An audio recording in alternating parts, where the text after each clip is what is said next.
আমরা তিলোত্তমা রাজধানী দেখতে চাই, আমরা ডিজিটাল দেখতে চাই, স্মার্ট দেখতে চাই। কিন্তু আমি এই পলিসিটা চেঞ্জ করে দিয়েছি। আমি বলছি যে আমরা একটা আসলে বাসযোগ্য রাজধানী দেখতে চাই, বাসযোগ্য, যেখানে মানুষ একটু বাস করার মতো অবস্থায় যাইতে পারে।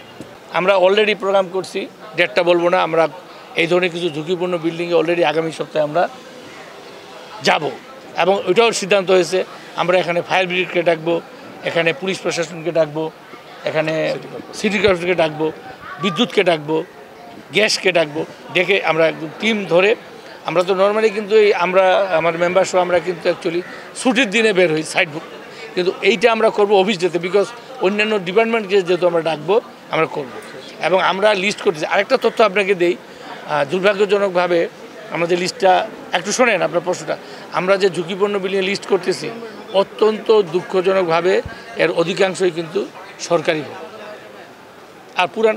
এই পুরা সব যদি ভাঙতে হয় আমি ভাঙবো, কিন্তু আমি চাইবো আমি না ভেঙে, আমি ভাঙলে আপনাদের ক্ষতিটা বেশি হবে।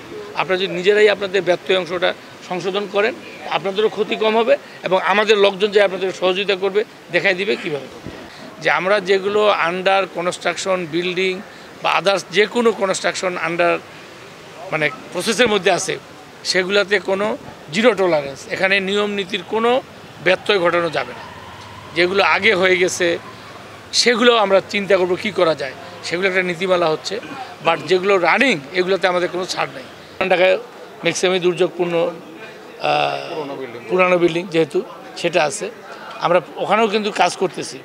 ওখানে ওদেরকে আমরা বলতেছি আপনারা পুরানো বিল্ডিংগুলো ভেঙে একসঙ্গে ওখানে তো ছোটো ছোটো ব্লক করেন, ব্লক করলে কিন্তু তারা অনেক প্রণোদনা পাবে আমাদের কাছ থেকে। বিল্ডিং করতে গেলে তারা অনেক সাপোর্ট পাবে, ঠিক আছে? সেটা আমরা করতেছি। মানে আমরা সর্বোচ্চ চেষ্টা করতেছি সব দিক দিয়ে বাসযোগ্য করার জন্য।